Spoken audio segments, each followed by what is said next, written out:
करवा चौथ व्रत की कथा। एक साहूकार के 7 लड़के और एक लड़की थी। सेठानी के सहित उसकी बहुओं और बेटी ने करवा चौथ का व्रत रखा। रात्रि को साहूकार के लड़के भोजन करने लगे तो उन्होंने अपनी बहन से भोजन करने के लिए कहा। इस पर बहन ने उत्तर दिया, भाई अभी चांद नहीं निकला है, उसके निकलने पर अर्घ देकर भोजन करूंगी। बहन की बात सुनकर भाइयों ने क्या काम किया कि नगर से बाहर जाकर अग्नि जला दी और छलनी से जाकर उसमें से प्रकाश दिखाते हुए उन्होंने बहन से कहा, बहन चांद निकल आया है, अर्घ देकर भोजन जीम लो। यह सुनकर उसने अपने भाइयों से कहा कि आओ तुम भी चंद्रमा को अर्घ दे लो, परंतु वे इस कांड को जानती थी।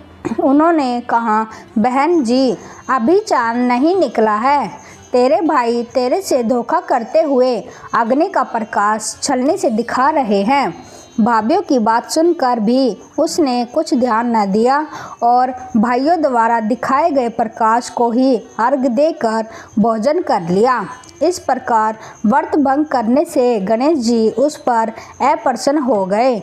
इसके बाद उसका पति सख्त बीमार हो गया और जो कुछ घर में था उसकी बीमारी में लग गया।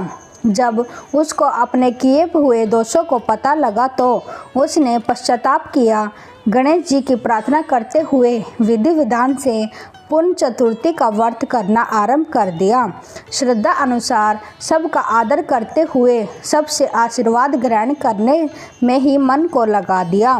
इस प्रकार उसके श्रद्धा भक्ति सहित कर्म को देखकर भगवान गणेश उस पर प्रसन्न हो गए और उसके पति को जीवन दान देकर उसे आरोग्य करने के पश्चात धन संपत्ति से युक्त कर दिया।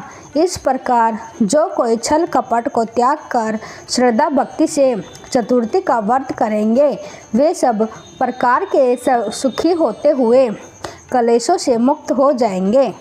गणेश जी की दूसरी कहानी। एक अंधी बुढ़िया थी जिसका एक लड़का और लड़के की बहू थी। वे बहुत गरीब थे। वह अंधी बुढ़िया नित्य प्रति गणेश जी की पूजा किया करती थी। गणेश जी साक्षात सन्मुख आकर कहते थे कि बुढ़िया माई तू जो चाहे सो मांग ले। बुढ़िया कहती, मुझे मांगना नहीं आता, सो कैसे और क्या मांगूं। तब गणेश जी बोले कि अपने बेटे बहू से पूछकर मांग ले। तब बुढ़िया ने अपने पुत्र और बहू से पूछा तो बेटा बोला कि धन मांग ले और बहू ने कहा कि पोता मांग ले। तब बुढ़िया ने सोचा कि बेटा बहू तो अपने अपने मतलब की बातें कर रहे हैं। अतः उस बुढ़िया के पड़ोसियों ने कहा कि बुढ़िया तेरी थोड़ी सी ज़िंदगी है, क्यों ना मांगे धन और पोता, तू केवल अपने नेत्र मांग ले जिससे तेरी शेष जिंदगी सुख से व्यतीत हो जाए। उस बुढ़िया ने बेटे और बहू तथा पड़ोसियों की बात सुनकर घर में जाकर सोचा, जिससे बेटा और बहू मेरा सबका ही भला हो वह भी मांग लूं और अपने मतलब की चीज़ भी मांग लूं। जब दूसरे दिन श्री गणेश जी आए और बोले, बोल बुढ़िया क्या मांगती है, हमारा वचन है जो तू मांगेगी सो ही पाएगी। गणेश जी के वचन सुनकर बुढ़िया बोली, हे गणराज, यदि आप मुझे पर प्रसन्न है तो मुझे 9 करोड़ की माया दे, निरोगी काया दे, अमर सुहाग दे, आँखों में प्रकाश दे, नाती पोता दे और समस्त परिवार को सुख दे और अंत में मोक्ष दे। बुढ़िया की बात सुनकर गणेश जी बोले, बुढ़िया माँ तूने तो मुझे ठग लिया।